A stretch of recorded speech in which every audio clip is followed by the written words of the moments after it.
Bonjour à tous, je fais ici une petite vidéo de cours sur le calcul d'une constante d'équilibre pour une réaction d'oxydoréduction.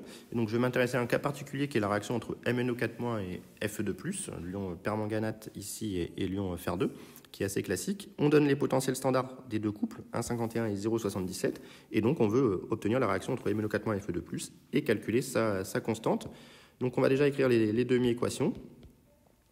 Donc ce que je vais faire, c'est que je vais les écrire toutes les deux dans le sens de la réduction pour pouvoir appliquer mes résultats d'enthalpie libre de demi-équation. Donc je vais passer de MnO4- à Mn2+. Je vais rajouter 4H2O pour équilibrer les oxygènes. Donc 8H+, pour équilibrer les hydrogènes. Et ensuite, j'ai 2 charges plus à droite, j'en ai pour l'instant 7 à gauche. Donc je rajoute 5 électrons pour me retrouver avec 2 et 2. Et au niveau du deuxième couple, je vais écrire que Fe3+, plus électrons est égal à Fe2+. Pour obtenir l'équation bilan, je vais appeler 1 et 2 ces relations, eh bien, je vais devoir effectuer, puisque mes réactifs, encore une fois, sont MnO4- ici et Fe2+, je vais devoir écrire 1 moins 2 fois 5.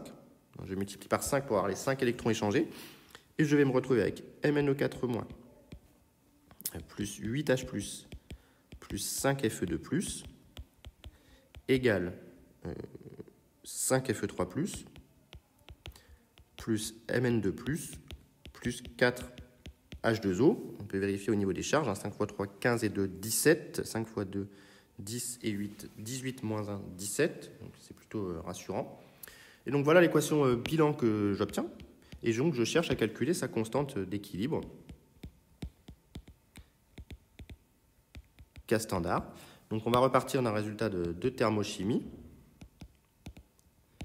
qui est que K standard est égal à moins RT, que delta RG standard, pardon, est égal à moins RT ln de K standard. Et ensuite, pour déterminer delta RG standard, eh bien, je vais me servir du résultat précédent, de la vidéo précédente. Et donc, on n'a que 3.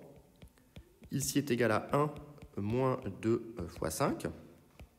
Donc, delta RG standard est égal à delta RG1 standard moins 5 delta RG2 standard. Donc, delta RG standard, le delta RG de la réaction que je cherche, j'applique mes formules de cours. Pour la delta RG1, j'ai 5 électrons échangés. Donc, ça va s'écrire moins 5 Faraday E1 standard. Et pour la deuxième, j'ai un électron échangé, donc moins 5. Alors, moins ici, attention, moins 5 fois moins F E2 standard.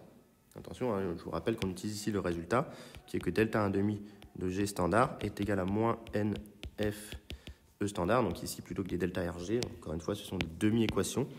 Il faudrait mettre des delta 1,5 de G. Et donc, une fois que j'en suis là, moi, j'obtiens que delta RG standard est égal à moins 5 Faraday fois E1 standard moins E2 standard. Donc, on retrouve le résultat, soit dit en passant, de la vidéo précédente, à moins NF EOX standard moins ERED standard. On pourrait presque donner directement. Et donc ensuite, on transforme, on se retrouve avec moins RT ln de K standard est égal à moins 5 Faraday E1 standard moins E2 standard, avec E1 qui était le potentiel du MnO4-.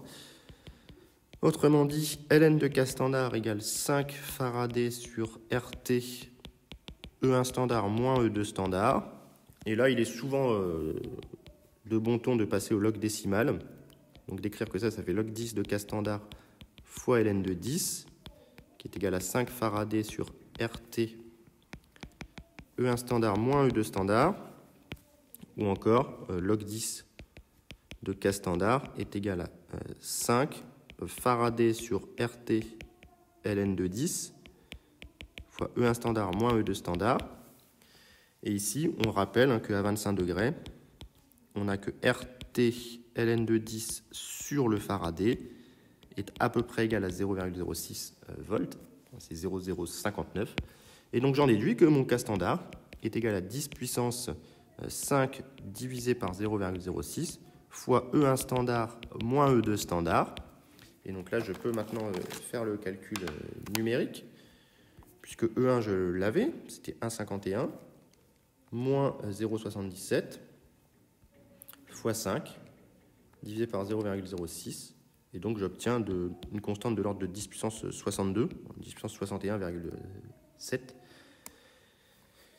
ici, comme constante d'équilibre. Donc voilà comment on détermine la constante d'équilibre. On avait vu en première année une première manière de le faire avec les potentiels de Nernst en écrivant l'égalité des potentiels de Nernst. Ça donne exactement le même résultat, si ce n'est qu'ici, ça me semble un petit peu plus rapide et plus efficace d'utiliser les résultats de thermodynamique chimique avec le moins NFE.